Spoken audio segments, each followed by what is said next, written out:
Have you ever wondered why some mornings feel heavier than others?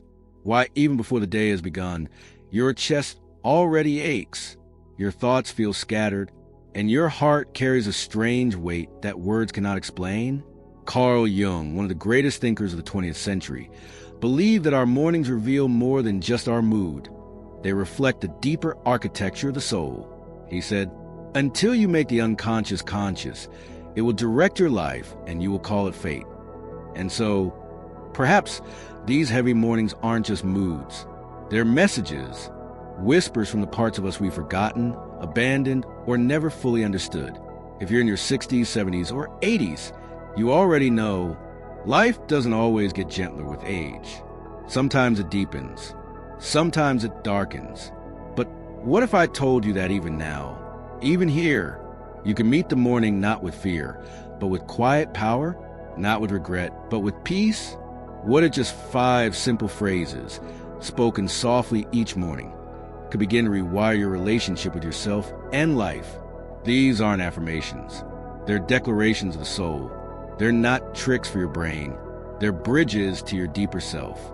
Jung often spoke of individuation, the process of becoming who you truly are, not who society told you to be, not who your pain shaped you into, but the original you, the soul you. And that journey, it often begins in the quiet, in the ordinary, in something as small and sacred as a morning thought. So, if you care about protecting your inner peace, honoring your years, and gently returning home to yourself, stay with me. This may be the most important conversation you've had with your soul in a very long time. There's something sacred in the moment you open your eyes, in that breath before the world wakes, in that stillness before you remember your name, your aches, your past. Jung believed our outer world reflects our inner world. And so, what if the first moment of the day was a mirror? What if it showed you not your face, but your essence? In that mirror, you are given a choice. Let the world define you, or define the world from the ground of your being. Phrase 1, I am still here. That means I still matter. Say it aloud, or whisper it if your voice is fragile. But say it, because it's true.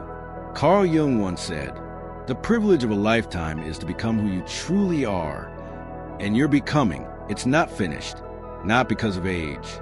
Not because of illness. Not because the world no longer sees you. You are not a faded version of your younger self. You are the keeper of time, the storyteller, the elder oak whose roots run deep. Your children, your grandchildren, your community, they don't need your perfection. They need your presence. They need your groundedness. They need your quiet truth. Your mission may have changed, but it did not vanish. A single word from you can still bring healing.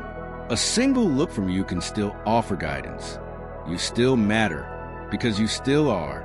Phrase 2, I will not spend energy on what I cannot change. You've carried burdens no one else could see, losses that bruise the soul, moments where you gave all and received silence. But Jung would remind us, we cannot change anything until we accept it. And acceptance isn't giving up. It's choosing peace over paralysis. So many of us stand at the door of the past, knocking, hoping for a different ending. But the past is not a room we can re-enter. It is a teacher, not a destination. The more we fixate on what cannot be undone, the more we abandon the sacred now. Let go of what drains you, not in bitterness, but in honor. Jung taught that the psyche, like nature, seeks balance. But balance requires release. You must put down the stones to rise again. Be like water, gentle but unyielding, flowing but focused. Find your way not by force, but by following the current of peace. Phrase 3, I will treat myself with the same kindness I give to others. You've spent decades tending to others, feeding, nurturing, staying strong for those who couldn't. But when did you last offer yourself the same softness? How often have you said, I should have known better. I should have done more. My dear soul, you did the best you could with what you knew at the time. Carl Jung spoke of the shadow, the parts of ourselves we disown, and often the deepest shadow is our own self-rejection, the guilt, the shame, the unforgiving inner voice. But you are not your mistakes. You are the one who endured them. You are the light that kept burning through them.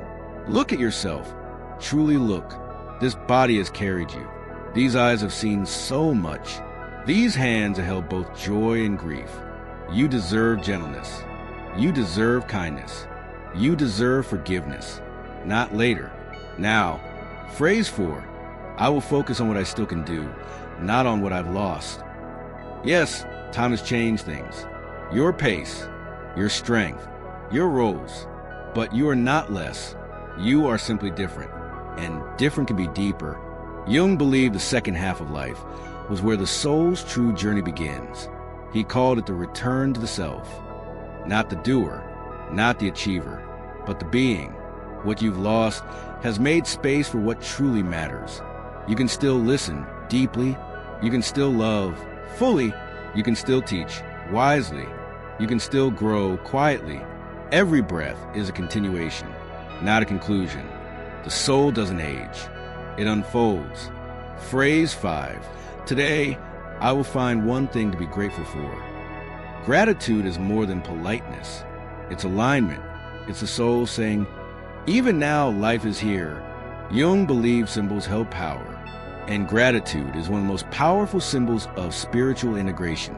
It anchors us in the present. It softens the ache of what's gone. It brings color back into a world that often fades to gray.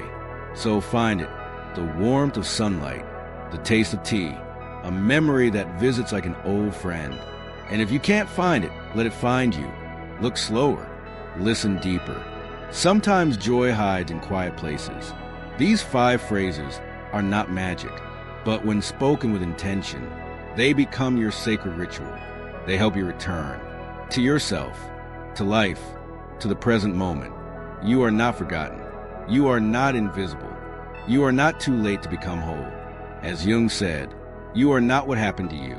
You are what you choose to become. So choose this. Choose peace. Choose grace. Choose yourself. Again and again, say these phrases each morning, not mechanically, but reverently, as a form of spiritual hygiene, as a love letter to your own soul. And if someone in your life has forgotten their light, share this with them. Sometimes one phrase can bring someone home to themselves. We are not finished, not because of age, not because of pain, and certainly not because of fear.